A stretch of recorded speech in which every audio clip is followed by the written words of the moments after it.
Arabic is the official language of more than 27 countries, and there are more than 400 million speakers of the language worldwide. Yet in the US, for example, less than 1% of students study Arabic. Studies have shown that those who speak a second language not only earn more, but are in higher level positions than their monolingual counterparts. And there's no shortage of studies that point to the benefits of students at the K-12 level learning a new language. The National Research Council in 2007 found that children who study a foreign language show greater cognitive development in areas such as mental flexibility, creativity, and higher order thinking skills.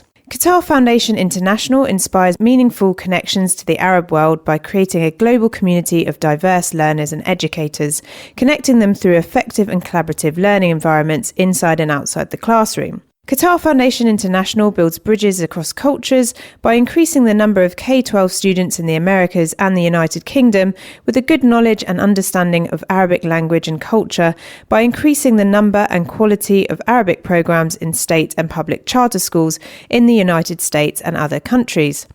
Qatar Foundation International supports the teaching of the Arabic language through grant giving and programming activities while increasing and professionalising the supply of highly qualified teachers of Arabic, thus raising the visibility of a growing profession through grants, professional development and free online resources.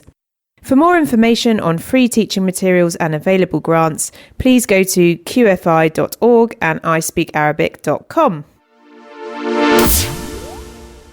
And now, a quick message from our friends at Class Central. It's been more than half a decade since free online courses from Stanford kicked off the modern MOOC or Massive Online Open Courses movement. Since then, more than 700 universities around the world have launched MOOCs, and more than 60 million people have taken at least one course. Class Central has been keeping track of the MOOC space right from the beginning. Over 10 million learners have used Class Central to find and review online courses. As the number one search engine for online courses, Class Central provides a comprehensive listing of more than 8,000 MOOCs. Class Central's MOOC Report blog contains the most comprehensive coverage of the industry, including a recent listing of the top 50 MOOCs of all time. To find out what's up, down, new, or just slightly left field in the world of online courses, head to www.class-central.com/report.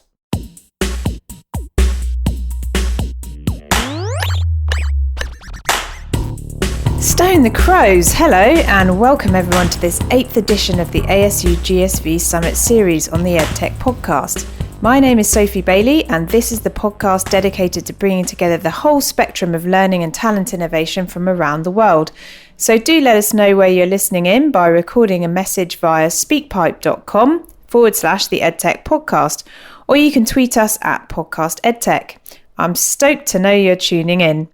This week, we're yabbering on about Australia and Edtech. Crikey! Australia is a significant player in global education innovation, and for many reasons. First off, it has high-quality education and notable pedagogical thinkers such as John Hattie, Professor of Education and Director of the Melbourne Education Research Institute at the University of Melbourne, and of visible learning fame. Next up, Australia invests in its education and educational infrastructure. Whilst all government investments are always disputed as to whether they are pure investment or mere paper shuffling, the Turnbull government recently reported a net increase of 6.1%, or more than $41.8 billion investment in education and training for 2016 to 2017 as an example. With investment and pedagogical rigour comes a good foundation and framework for innovation. Australia has recently been responsible for creating value businesses like lifelong learning and training company Academy XI and supply teaching app Teacher In, and then pushing these out into the international edtech space. Not only can these companies support learning in the Australian market, but launching to the UK and beyond or reviewing the significant Chinese education opportunity. Headlines abound like Australian edtech sector eyes $51 billion Chinese online market, or Frost & Sullivan's Australia's edtech market is expected to reach $1.7 billion Australian dollars by 2022. In addition, for English-speaking education companies, Australia acts as an interesting gateway to Asia without the presupposed barriers to entry of China. Notable companies going in include General Assembly and Firefly.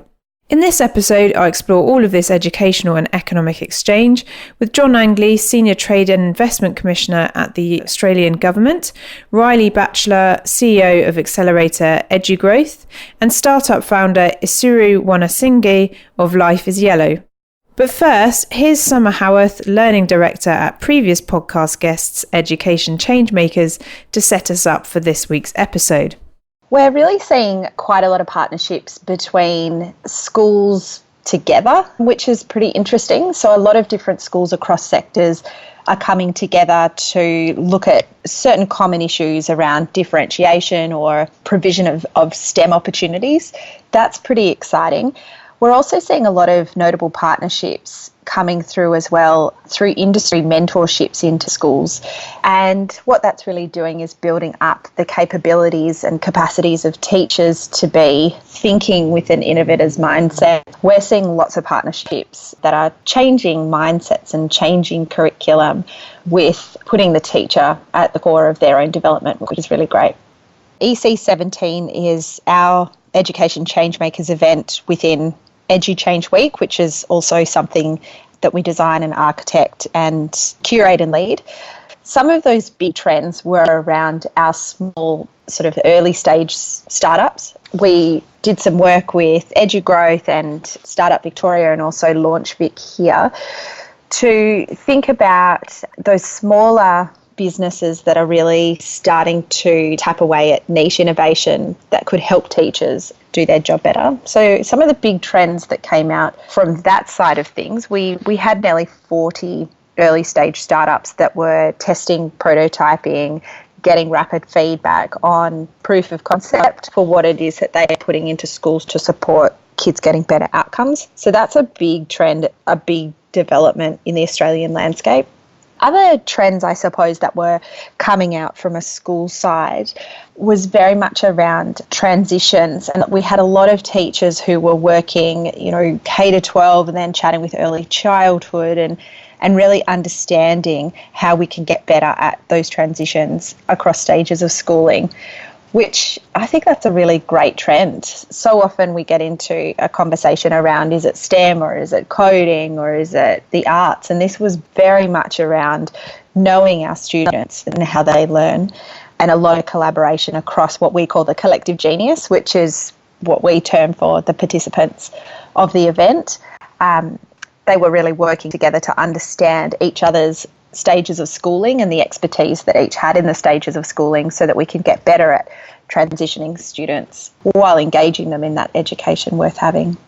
I think that we're in a real strength space, particularly from a broad level. We've got a lot of policy makers and those that are really driving an innovation agenda with their eye on the education prize. So Victoria, which is the state that EC17 was run in and that Education Changemakers is based out of, we actually have a directive as the education state.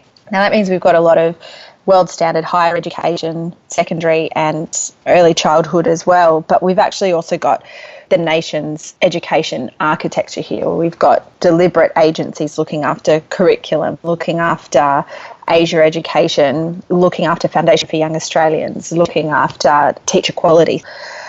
I think that we will be known for teacher-led innovation. And with that, there'll be lots of opportunities for, the startup ecosystem to work alongside teachers and to be really identifying and solving problems rapidly. So I think it's not going to be necessarily that we become known for, STEM or the arts or anything project-based learning, anything that sort of comes out of it. I think we will actually be known as teachers that are well equipped to solve problems because they have been developed and apprenticed into the art and science of the how-to of innovation. And, that's EC's core business. That's our core mission and our core drive. We've recently partnered with 100, the organisation out of Finland. They had their showcase last week on the 100 innovations around the world, and quite a few of those were Australian. But EC has partnered with 100 for the first spotlight, and it will be the spotlight on Victoria. We're looking for 10 exceptional innovations that will change schooling and education into the future. So all of that combined really comes down to the fact that it will be a teacher-led revolution, that is what we will be able to show the world, that innovation in education won't happen to us by external forces. It will happen because of teachers who work differently in working alongside a whole range of people that work in an ecosystem of innovation. Thanks, Summer. That's pretty spiffy. Am I doing this right? For more Australia and EdTech relevant content, check out extra videos and interviews from the ASU GSV Summit team this week, including a review of borderless higher education, new global models, ready or not. That's all good oil. A big shout out to the ASU GSV Summit, Qatar Foundation International and Class Central for sponsoring this week's episode. And don't forget, if you're enjoying the series, you can drop us a review on iTunes where you can also rate the show. So, without further ado, here's episode 87 on Australia and EdTech, and let us know what you think via Twitter at Podcast EdTech and at ASU GSV Summit.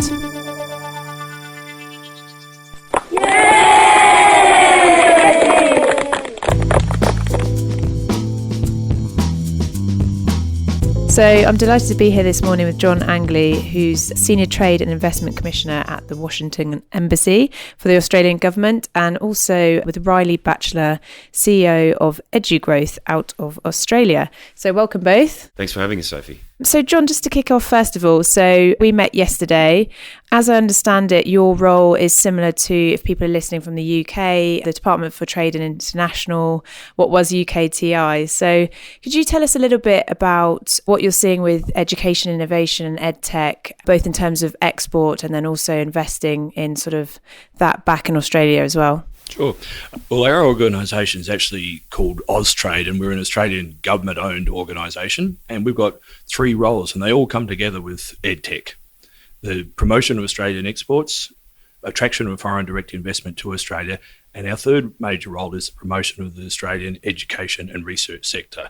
So they all coincide when we talk about EdTech. It's about promoting Australian EdTech technology into the American market and assisting companies, some of whom are at this conference now. But it's also looking for American edutech companies themselves, but also other companies that are interested in perhaps investing or partnering with Australian firms in Australia. And our third one is, of course, the education role, where that fits into promoting Australian education, making it more effective, helping deliver Australian content offshore, delivering Australian content to students all around Australia, all those kind of advantages that EdTech can bring. And yesterday we were talking about, so the investment for those companies largely comes from the US when we're talking about outside of Australia, so not China, whereas perhaps the more partnership side of things comes from China, just thinking about what's closer to home as well.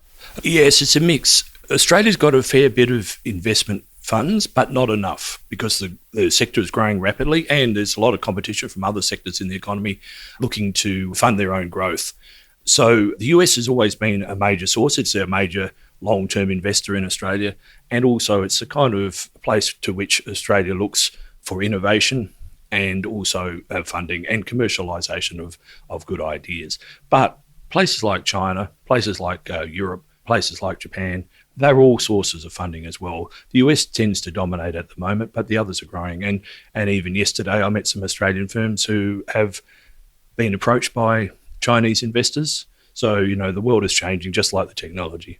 So Riley, can you tell us a little bit about Edugrowth as well? So is it an accelerator? Yeah, we're a couple of things actually. So one of the things we do is an accelerator, but at the top level, we're an Australian not-for-profit organisation that was set up by a group of individuals, institutions and government agencies like AusTrade in Australia to essentially drive more innovation and technology into the education industry. So for us, that means working with universities, schools, teachers, academics, and also EdTech startups to get them to work together to essentially drive that innovation in the industry. And one of the key things that we're trying to do is grow the Australian EdTech industry as well. So that's very interesting. And are you based in Melbourne or outside of Melbourne? We're actually a national organisation, so Okay. we run events and activities around the country, but our headquarters is in Sydney.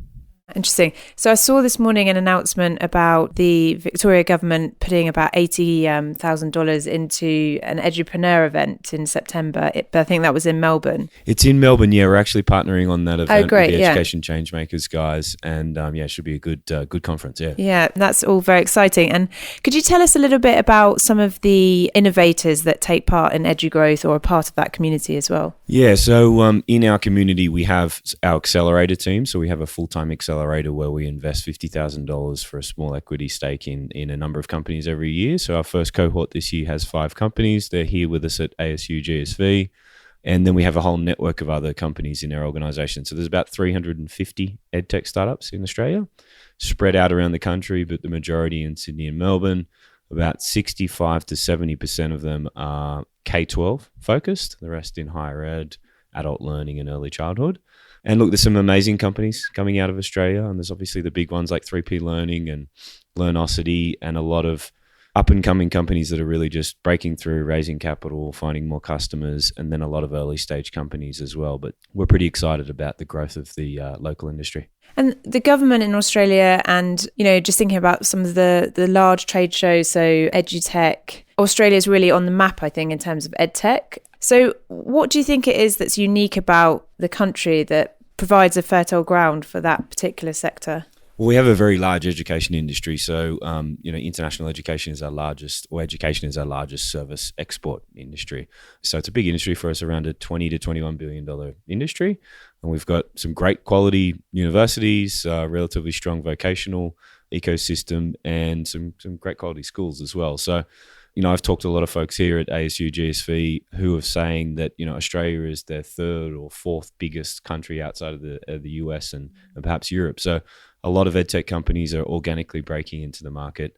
It's a great place I think I see a lot of companies that see Australia as a great sort of expansion opportunity. And it's a great place to find some additional growth in the region. Also a good place if you're a European startup or an American startup, a great place to use as a launching pad for the rest of Asia. We're next door to Indonesia with several 100 million people population, Thailand, Philippines, and so on and so forth. So it's a good place to be. And John, from your point of view, from the conversations that you've had here, are there any kind of trends that you've picked up or concerns or opportunities from the startups that you've spoken to? So just thinking about ASU GSV this year. I think the continuous challenge for the EdTech firms thinking about expanding into the US is something I hear with lots of companies that not just unique to this sector is the US is such a massive scale and it's also very diverse. It's obviously a lot bigger than Australia. There's no arguments about that, but it's also very diverse and it's always hard to decide where to start in the US. And conferences like this are great for asking people, just trying to find different ways to start. Do you start in one of 50 states?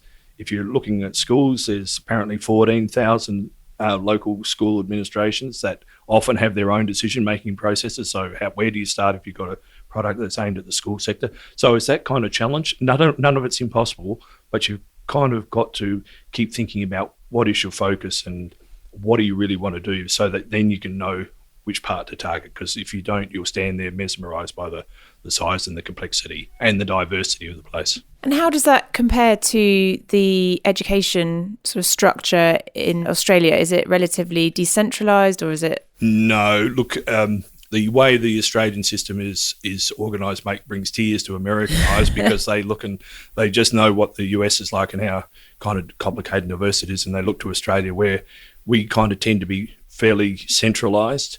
Each state system is heavily influenced by the headquarters. Yeah. So there's 6 states and 2 territories, so 8 educational authorities in the public sector, and there's 42 universities, and there's a huge vocational sector, so that's very diverse. But again, there's industry groups, a little bit like Riley's Edugrowth is to his sector. There are industry groups. So when you're approaching Australia from outside, there's a few logical places you could at least start in your business. Whereas when you look to the US, everything's much more decentralised and diverse. And how did you both get into your relative positions? So what were your backgrounds in terms of starting where you are now? Well, I've been in the Washington Embassy for 18 months, end of 2015. Before that, I ran the the AusTrade education role from Canberra with our onshore team and also our 80 or 90 posts around the world, promoting, because that role about promoting Australian education and research. And from that, in the last year, the government asked us to consult the international education sector, not the broad sector, but the international education sector, about where do we want the sector to be in 2025, so 10 years from 2015, and what do we need to do to get there. And it was when we were doing that, we were aware of education technology, but it was during that where EdTech firms started to turn up at consultations and, had some really good ideas. And it was obvious that education technology was going to be one of the ways in which we were able to expand the reach of Australian international education as distinct from, as an alternative to recruiting students to Australia. So that's how we got into it. I mean, that's very interesting because I don't know. I mean, I was at an event the other day and they were talking about how since Trump and Brexit, the kind of inbound of international students has changed quite a bit. So I think the US has taken quite a hit and more people are going to Canada and that kind of thing. So I don't know if you've experienced anything similar in terms of Australia becoming a more popular destination for international students. Anecdotally, we have. I think it's far too early to kind of be sure whether it's a trend or not, but you do hear and you certainly do read in both the Australian press but also the international press that students thinking about coming to the US, which is obviously still the main place that people think about, are also thinking about other countries. So at least they're kind of broadening their thoughts. Once it was about which university or college to go to in the US. Now they're apparently starting to think a bit more broadly, but really I think it's pretty much too early to start thinking there's a trend there. We just have to wait and see. And we don't know about Brexit really, because again, that's less than a year since that occurred. So I think it'll take a while to wash through. Feels like more. Yes. And how about you, Riley? How did you get into what you're doing now? Yeah, so I've been working in technology and startups for I think the last sort of 13 or 14 years, and I've been an entrepreneur for the last 20 years. Did my first startup in 2004, I think it was, and it was very different back in those days, but cut my teeth in the space. And then more recently, I've been working in EdTech for about the last 5 years. I brought a company called General Assembly, which is in the education space, to Australia. I was sort of the local founder and joint venture partner there, and opened that business in Sydney, and we expanded it to Melbourne and then later to Singapore, and I was working on Hong Kong as well. So got into education that way. So that must have been fascinating and really, I mean, that's such a huge area, isn't it, the skills development side of things. So yeah, it was fantastic business and still going extremely strong these days. I sort of wanted to bring that business to Australia to help fill the skill gap as a founder, that I was finding it hard to find technical talent, and all the founders were all sort of saying the same. So we wanted to train some more local people to bring technical talent into the market, and then user experience design, digital marketing, all that sort of stuff. So it was very well received and continues to grow in Australia and the other markets today. So final question to you both. I always ask everyone if they have any books, resources or people that have inspired them that you'd like to share with everyone. So it doesn't have to be necessarily to do with education or business, but things that you like to go back to that you think have had an impact on the way you think. Yeah, besides the EdTech podcast, there's a few that I can think of. But I used to read a lot more business books in my earlier days. I think just to list a couple, though, probably a bit cliched, but we ask all of our founders to obviously read The Lean Startup by Eric Ries and that sort of those types of books. Venture Deals by Brad Field is another one that we will ask our startups to certainly read as they get ready to raise capital into their business as well. I'm a big fan of EdSurge as well in terms of EdTech. Mine is not a book, but it's a minister who's now retired, but it was Andrew Robb, our Minister for Trade, who insisted in end of 2014 that we think about what we need to do over the next 10 years and not just get caught up in the idea that Australian international education had returned to its pre-GFC levels. But he was saying, no, look, let's really pause for a moment and think about the next 10 years, get the sector to talk about it and think about it, because he didn't think we were getting complacent, but we could be busy and let it just go. But let's pause and actually stop and think about what do we want to do? Where do we want to be in 10 years? And let's get ready for it. And I just think we could have just kept going and it would have been all quite successful, but doing that just gives everybody a buy-in, but it also gives people an idea of where we're heading. Now, whether we get there or it changes along the way, like everything else, it's a different issue. But that was a good reminder to say, no, let's just stop for a moment and think about it. And what was the vision that you kind of collectively came up with for 2020? Well, we actually published it about this time last year in 2016, and there were two things. One was it was a lot broader than this, I have to say, than just 2 dot points, but one was to double the number of students recruited to Australia, but also to use education technology and other forms to reach out to the forecast numbers of students around the world, which is 100 million in 2025, and how we would get to those. And that's what really led us strongly into the education technology, because that was the way we were going to do it. And our first thoughts about education technology was about finding suitable platforms in Australia and offshore to deliver Australian content. But it's far broader than that now, of course. But that was how we first started thinking about it. But it was that insistence that we just have a real serious think about 10 years' time rather than tomorrow or next week. Yeah, which especially at an event like this, you can get caught up in just, treading water and surviving the week. Yeah, it's an amazing event, as you can tell by my voice. I may not be able to speak by the end of the day, but I've never seen networking like this. It's really networking at an extreme pace, but an amazing event with so many great people and so much good content. And so if people would like to get in contact with both of you and find out more about the initiatives that you're running, what's the best way for them to do that? Pop onto our website, so edugrowth.com.au, and you'll find our emails on there. And if there's any folks in the UK or any other parts of the world that are thinking about bringing their education technology business to Australia, I'd be happy to chat to them. My email is on the website, and help with market insights or connections and introductions. AusTrade's got 80 or 90 posts around the world. So if a listener wants to look up AusTrade in their local web search, they probably find the office. But they could just write to me, which is john.angley, ANGLEY, @austrade.gov.au, and I'll pass it on to the right part of the world. Fantastic. Thank you, John, and thank you, Riley.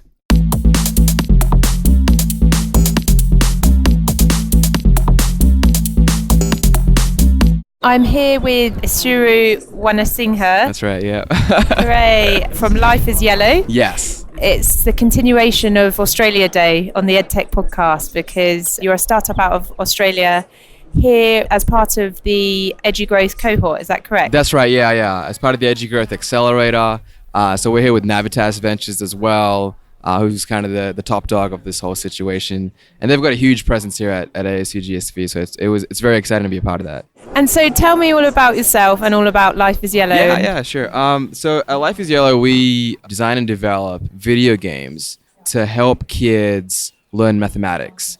The big difference, and I think we've got to draw this really strong distinction between what I'm doing and some of the things that we might be seeing in schools right now.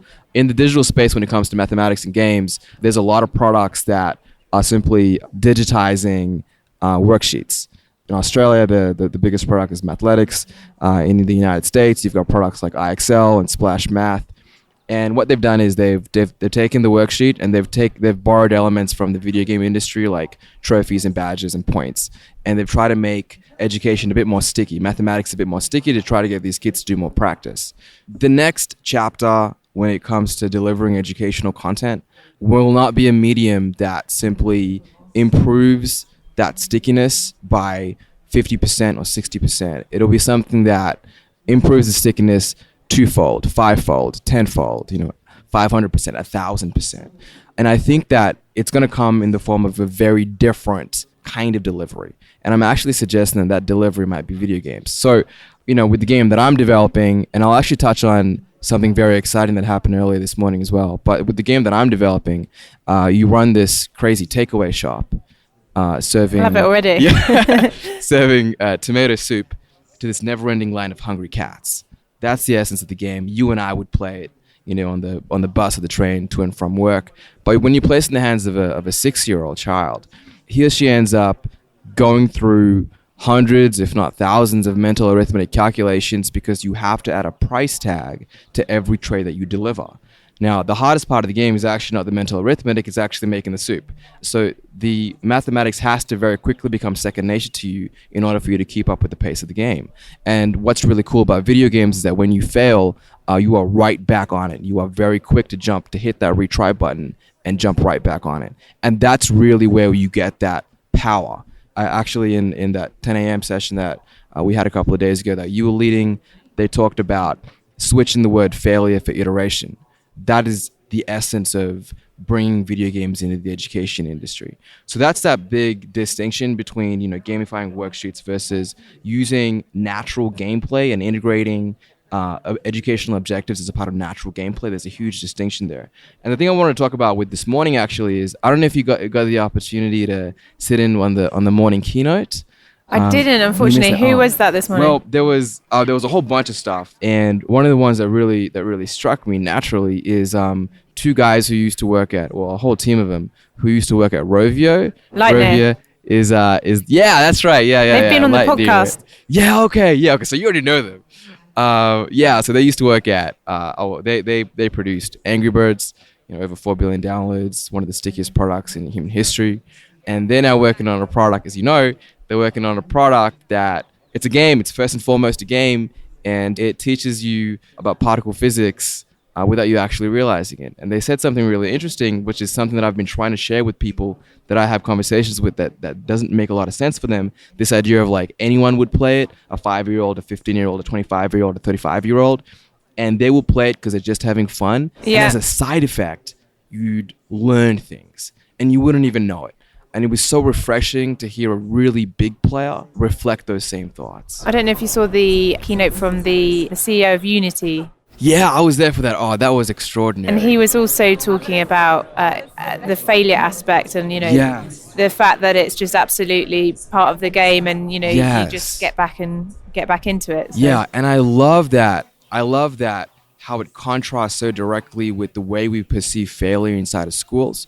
Because in a school test, failing is the absolute worst thing in the world. And it's what kids are afraid of.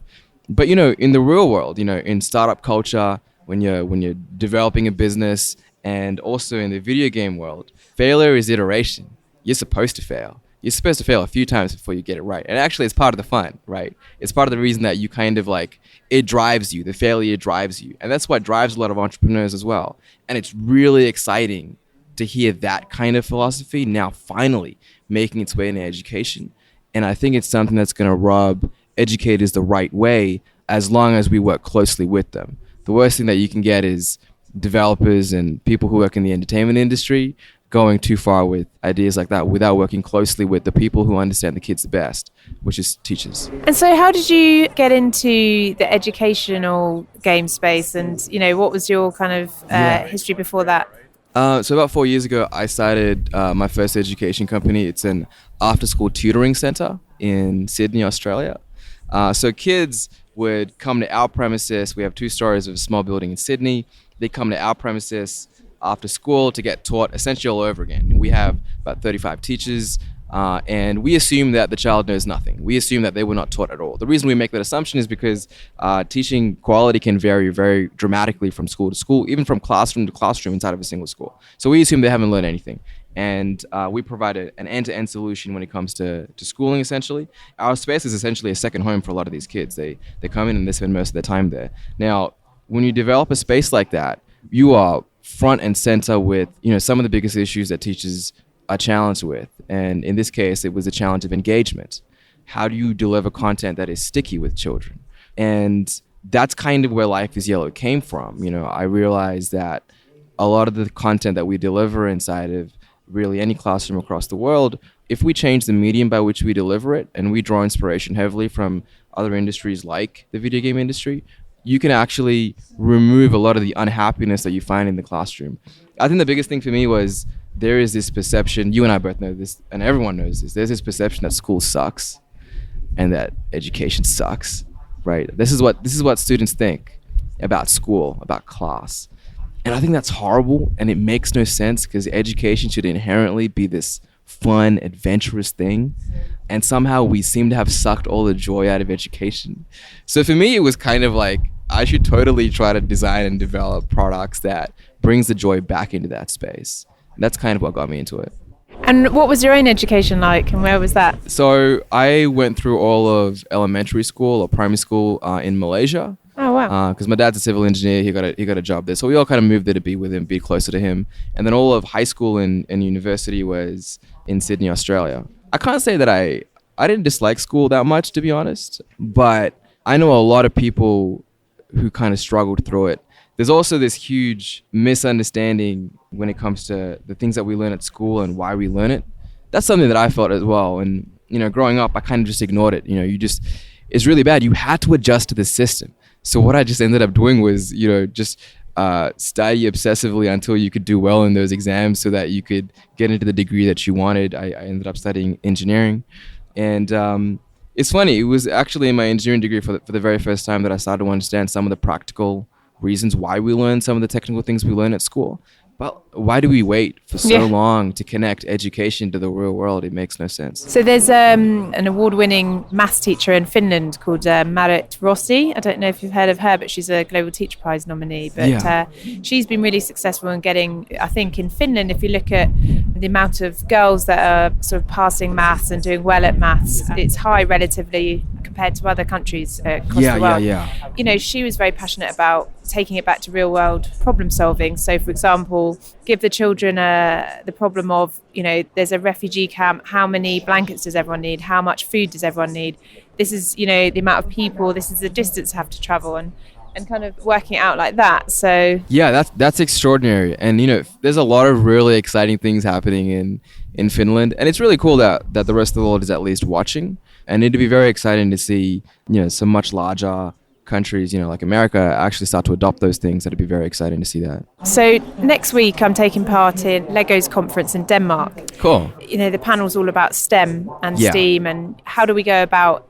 engaging people in that, young people in that. So if you were on that panel, what would your kind of key message be? Well, it changed a little bit from age group to age group, but I'll talk about calculus, because calculus is one of the more complex things that we learn in high school. And calculus is an interesting topic when it comes to STEM because it kind of applies to a whole bunch of those. It's mathematical, it's engineering, it's tech, it's kind of like this thing that kind of applies and ties everything together, which is cool. I think that in 10, 20 years, kids will no longer wonder why it is that we learn calculus.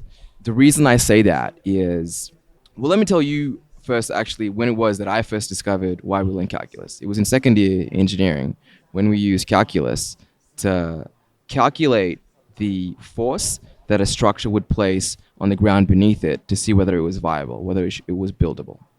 That was second year university. I had been doing calculus for 4 years by that point.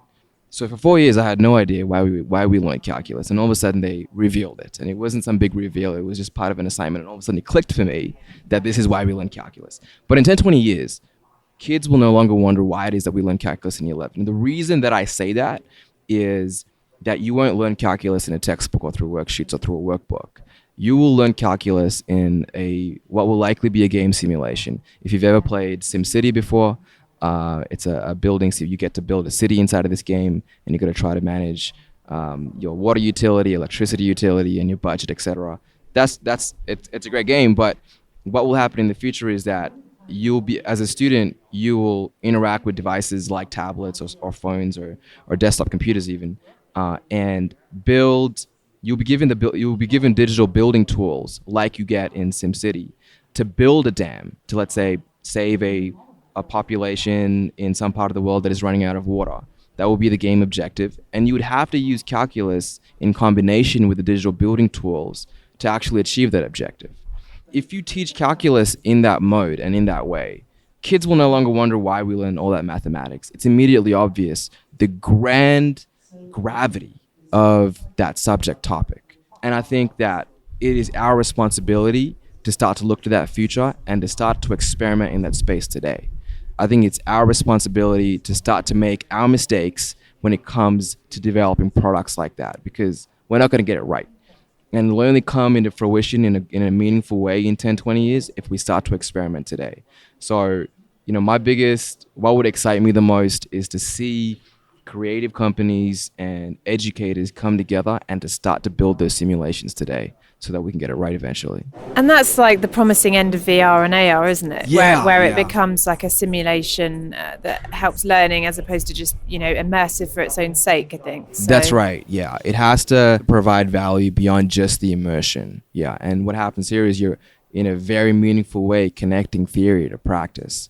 All of a sudden, you've kind of got a set of 15-year-old engineers who kind of finally get it. Yeah. And you don't have that today. And of course, it's something you can try and break, and actually you don't cause a natural disaster, a man-made disaster. Which kind of comes back to that failure iteration thing, right? All of a sudden, it's we're inviting the student to give it a go. It's okay if you fail. It's okay if you mess it up. You're supposed to mess it up in here so you don't mess it up out there. Yeah, in the real world. Right? So Life is Yellow. So is that aimed primarily direct to the learner, him or herself, or is it for teachers to investigate?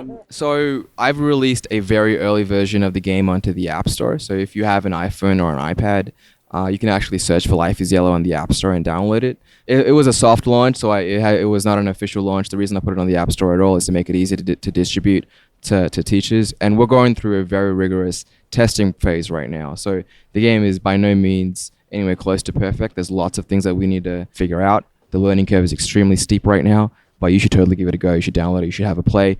I'm currently trying to collaborate with as many teachers and with as many schools as possible. The game is free. It is a collaborative relationship that I have with schools, not a transactional one.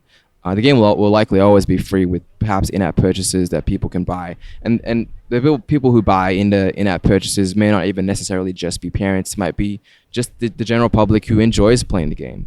But the stage that we're at right now is to get the game right. So if you're a teacher, if you're a school principal, or you work with children in any way, shape, or form, you should download the app and reach out and email us. My name is Isuru, so ISURU @lifeisyellow.com. Email me directly, because there is no way that we're going to get this product right without some very, very deep collaboration with school teachers who will tell us what works and what doesn't. So that's kind of the stage that we're at right now. Excellent. Well, thank you very much. Thank you. Thank you for having me.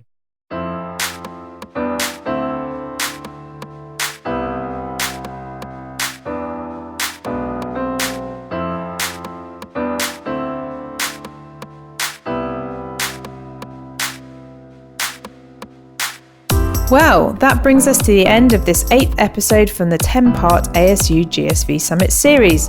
Don't forget to sign up to our newsletter to find out about our upcoming meetup drinks, cool jobs currently circulating, and other announcements. For full references, show notes, and book recommendations, go to theedtechpodcast.com. And for competitions and more, go to our Facebook page, facebook.com/podcastedtech. If you like what you hear, why not drop us a loving review on iTunes? And come back next time for our following episode featuring a focus interview with the relatively new CEO at Kahoot, Eric Harrell.